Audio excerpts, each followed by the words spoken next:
Okay, we are live on YouTube through Zoom, so there's going to be a little bit of delay that I'm going to have to get used to. It's the American Doofus Show. I'm your host, Barry Welsh. Don't be a doofus.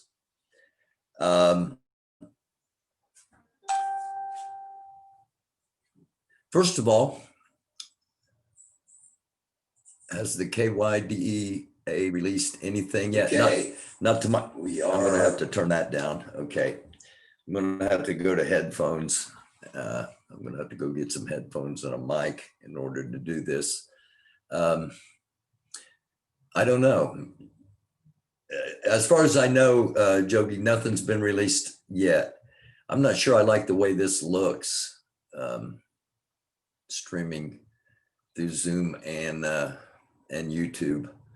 I think with General Delta tonight, I think we will record and then play it right afterwards, because I'm just not sure how this is looking. And the fact that there's a 20-second delay makes it hard. I'm not going to be able to hear audio from the actual feed, I don't think. But GDT will be here tonight. General Delta Jango. I said T instead of J. And I'm really looking forward to talking with him. I was hoping this would work out, and it may yet still after I go back and watch it. I'm going to keep this pretty short. General Delta Jango of the NFAR is going to be with us. As I said, I'm going to decide whether we record it or do it live. I'm not so sure how this live is looking. It looks kind of almost cartoonish to me. Has the Louisville DA said he's gonna go for additional charges for the other two cops? No, he's not said that at this time.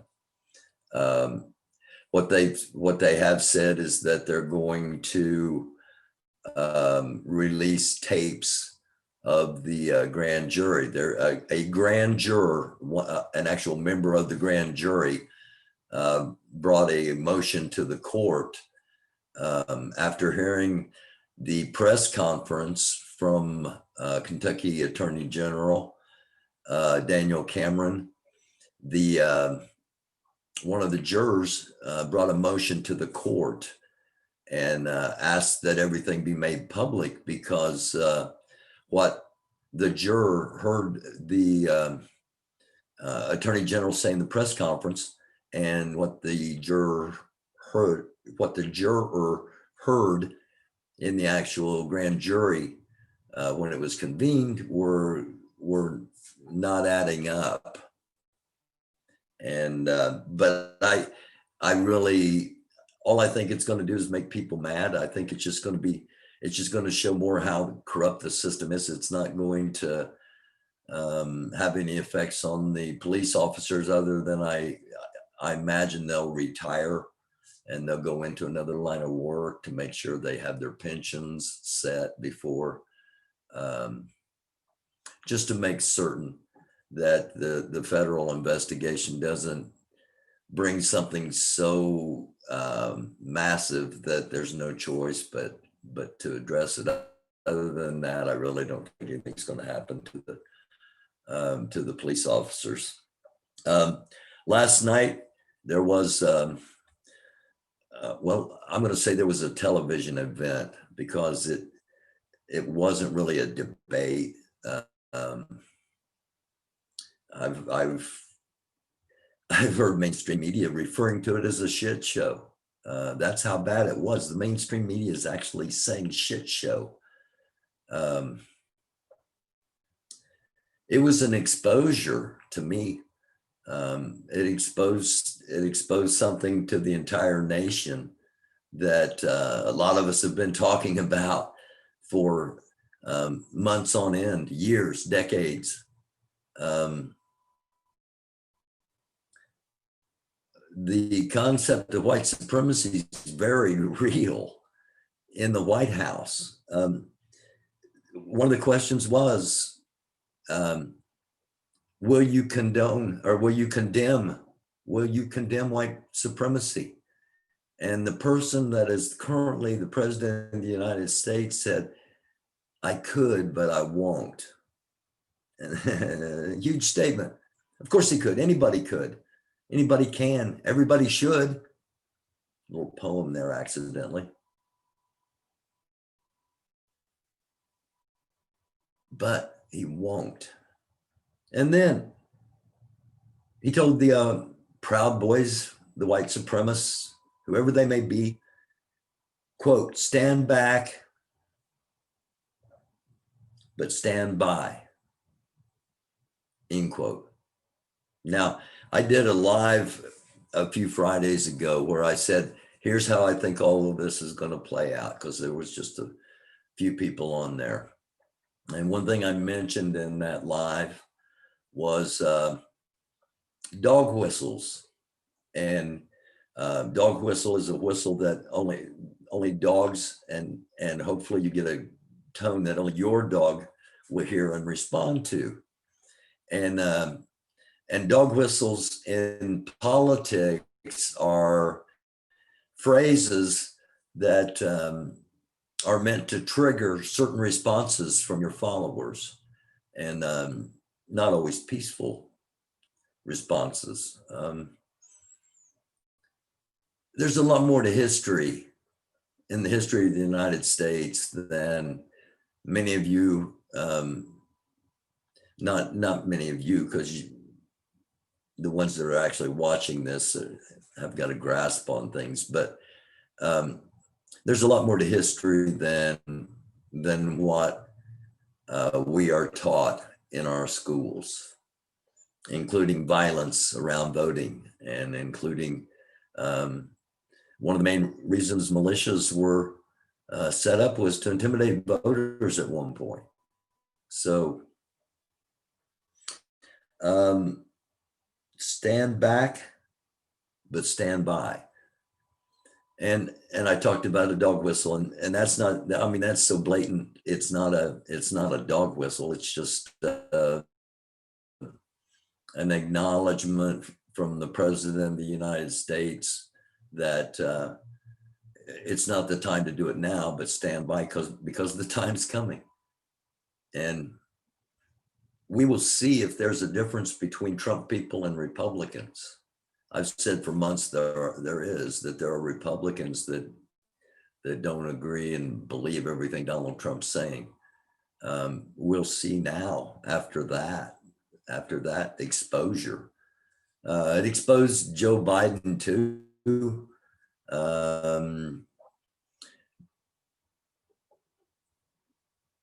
I'm not supporting, I'm just going to vote for Joe Biden. I'm not supporting him in any way, shape, or form. I'm going to vote for him because he's not Donald Trump. He doesn't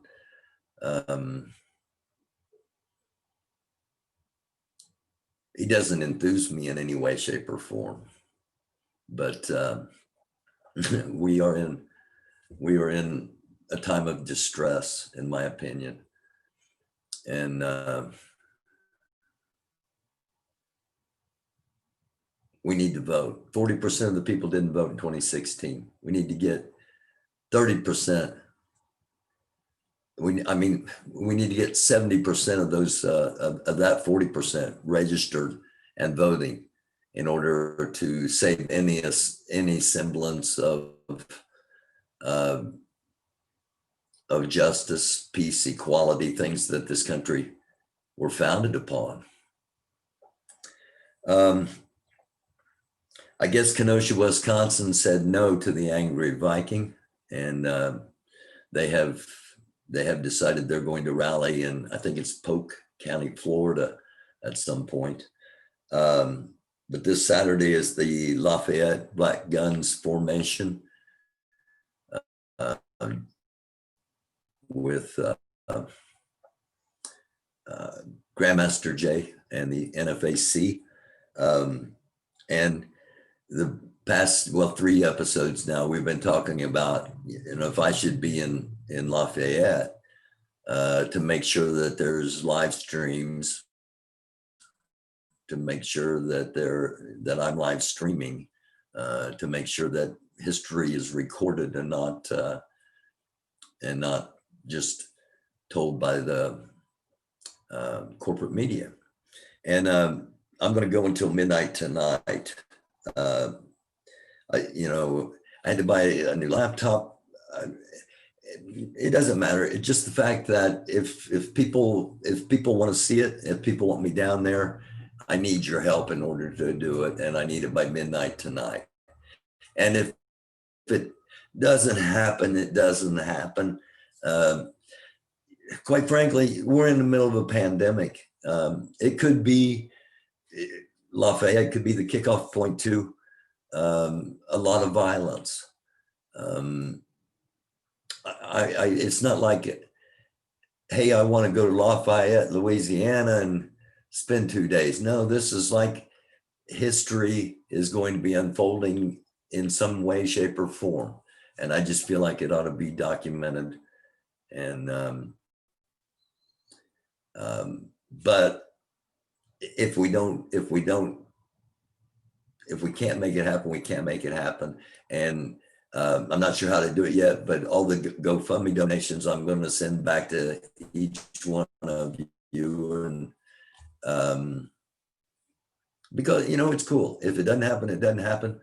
I'll figure out some way of reporting as best I can on what's going on. But we're going to be doing that till midnight tonight. And I'm going to post the GoFundMe link, and I'm going to post the Cash App is $ American Doofus, all one word. And if anybody, if you want to see it, put a little something in. And again, if we can't, if I can get to halfway by midnight tonight, I'll go ahead and book everything and just kind of trust that as the week goes through, people will help support it. Because again, I personally think it's going to be historic, like I said, one way or another. And I just personally think that it needs to be live streamed. It needs to be live streamed. It doesn't need to be chopped down into a 30-second soundbite, because there's going to be a lot going on. And that's the main reason I came on here, was to try this live, to make sure that it would be functional, and not only functional, but worthy of the time that a very busy man, General Delta Jango, GDJ,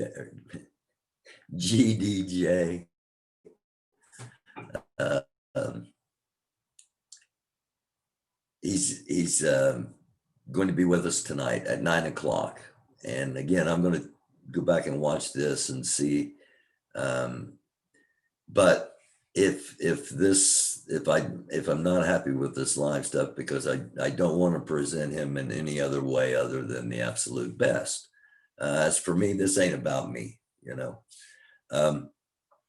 so either we're going to do live, and this works better than it's appearing to work from my side of the screen at the moment, or we will record it. And as soon as we get it recorded and get it uploaded, it will be out. So General Delta Jango, unless something's happened that I'm unaware of, will be on the program tonight. And hopefully we'll be live and you'll be able to ask some questions. It is a very woke circle, Henry. Jerome, we need you to be there. I kind of feel that way too. Like I said, there's a pandemic going on, and there's the real possibility that you get shot at or shot. I hope that's not the case. You know, I've got to, I don't know, um, I don't know Grandmaster Jay at all, but I've studied him for months, and I think I understand what he's doing, and he's playing chess, and this is a power play, and he's trying to make it a big power play. I'll go ahead and talk about this for a couple of seconds, because I'm not going to be talking about it with um, General Delta Jango tonight. Um, I think it's um, he's calling he's um, calling all troops, if you will. Um, he understands that, and I've said, you know, people say he's an agent. And he very well could be. People saying that are a lot smarter than I am. Um, I don't think he's an agent. I think he sees the moment. And I think he understands that um, there needs to be a massive display. At this particular point in history, there needs to be a massive display of black guns, of, of black men and women exercising their Second Amendment rights and exercising their First Amendment rights, the right to assemble peacefully, even though incredibly well armed.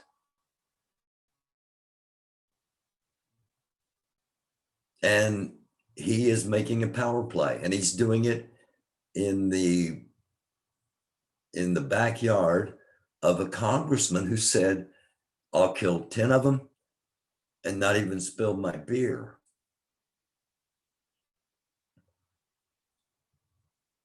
You combine that statement with what the president of the United States said last night on television.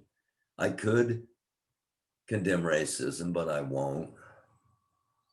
And for all the white supremacists, stand back, but stand by.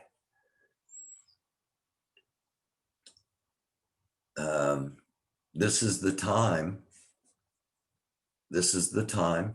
And I've said this before, to me, an incredibly strong black militia is peaceful because it's something that isn't going to be easily attacked. And you meet power with power. As long as you keep a balance, you have peace. I don't know, maybe I'm playing a different game of chess. Angry Viking is not heading to Kenosha. No, from what I heard on the inside, Kenosha basically said, no, we don't need that at this time. Yeah, Jerome putting the militia on standby in the middle of the debate last night. I don't know if I could say a militia.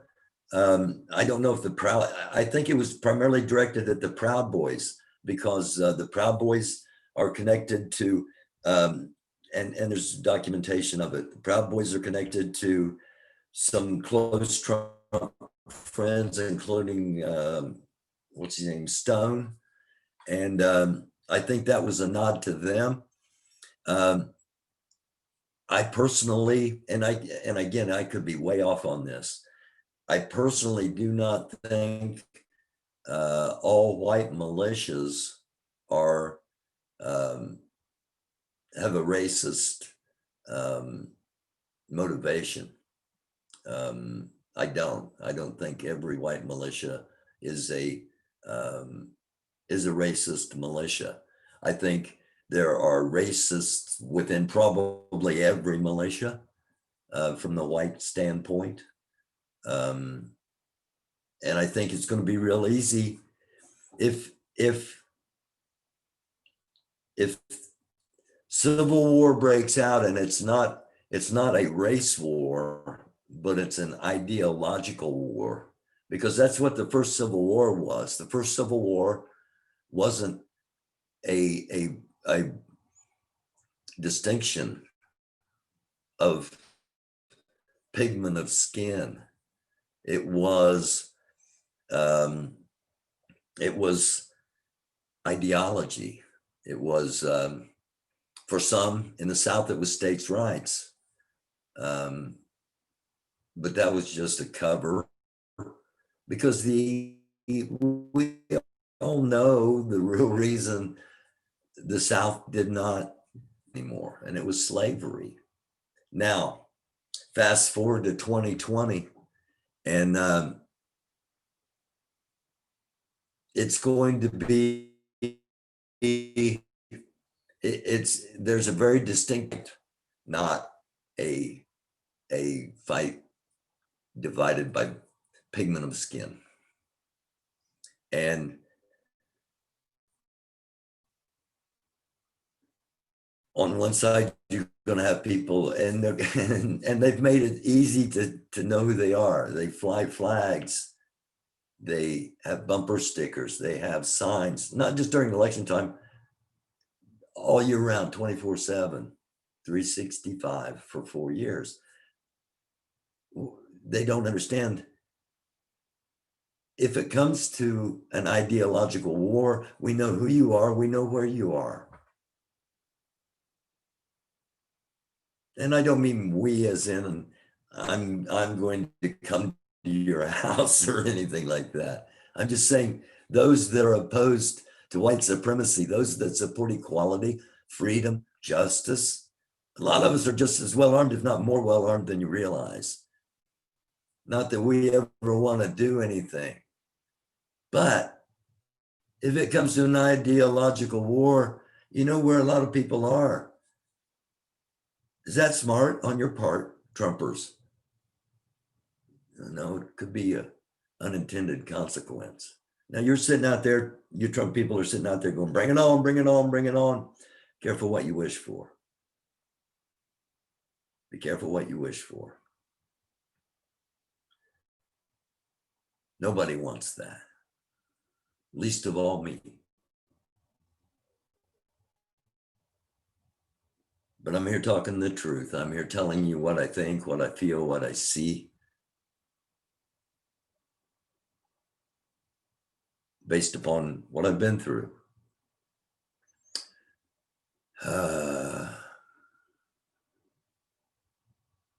Check out the Pro Babies on the Joe Rogan podcast. The leader said they were a gang.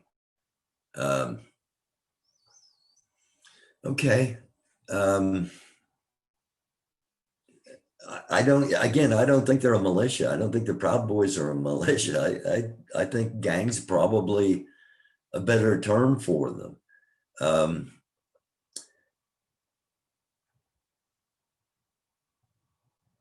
I just hate 45 people watching. Thank you so very much. It's almost 3:30 in the afternoon. And again, I was just doing this kind of as a, as a plug for the fact that we're going to have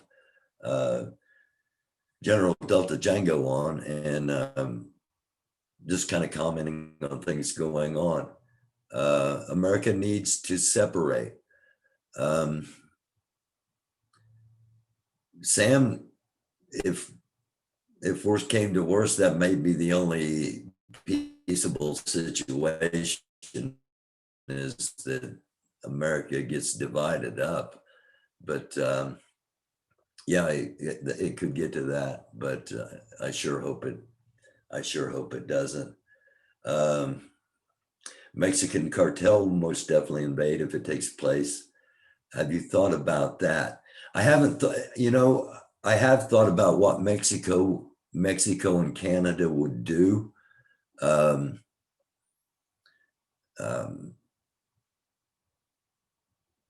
the Mexican cartel would definitely make its presence known. How far into the border? Who's to say?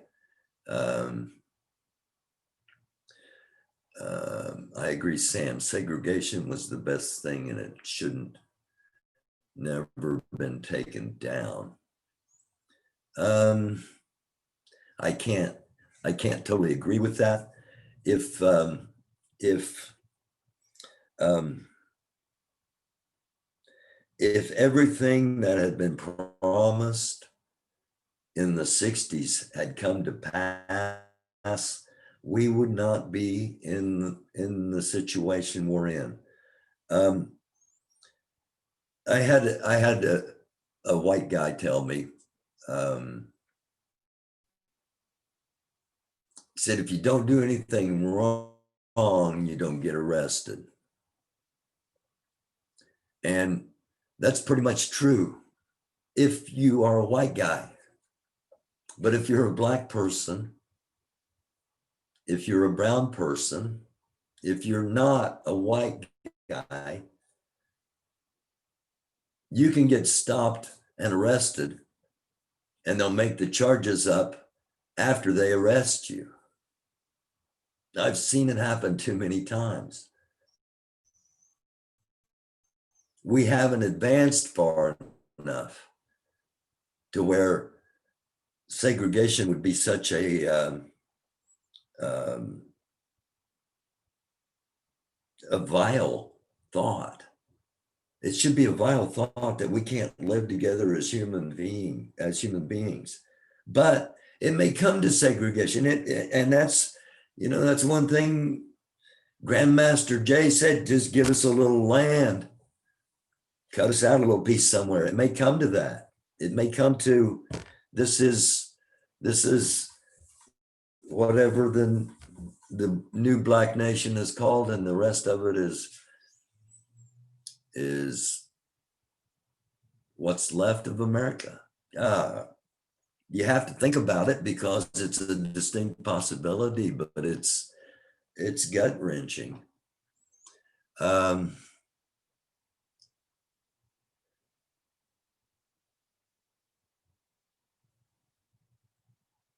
There's no way Trump supporters, conservatives could live under a Bernie Sanders or AOC governance. Why do you believe that, Sam? I've always felt I was middle of the road, and somehow the road took a really sharp right turn. And we have so many things in our country at the moment that are socialized. The police force is socialism. The Fraternal Order of Police, the police union, is socialism. The fire department is socialism. Public funds being used to benefit all of the public. And having healthcare available for all people, that's really not that radical. I don't know what you think of Bernie Sanders or AOC administration would do to conservatives. That it's about just like defunding the police is about recalculating funds and distributing them elsewhere. That's the same thing that you can pay for healthcare by reallocating funds. It's not like all of a sudden you're going to have 50% more taxes than you do now. But because Trump has ran up a $17 trillion deficit in the brief time he's been here, that's the debt that somebody's going to have to pay at some point. And conservatives don't ever want to talk about that. So I didn't get, again, I'm going way longer than I thought I would. And thank you so much for watching. Thank you for your comments. Thank you for being here. This show, it doesn't, nobody gets barred, nobody gets banned, nobody gets comments deleted by me or anything like that. Everyone's welcome, regardless of your political persuasion, of your religious connotation, or of the pigment of your skin, because I love you all. You all matter. And the more we talk, the less chance we fight. And to me, that's a hell of a good thing. I love you all. Thank you so very much for being here. It's the American Doofus Show. I'm your host, Barry Welsh. Don't be a doofus.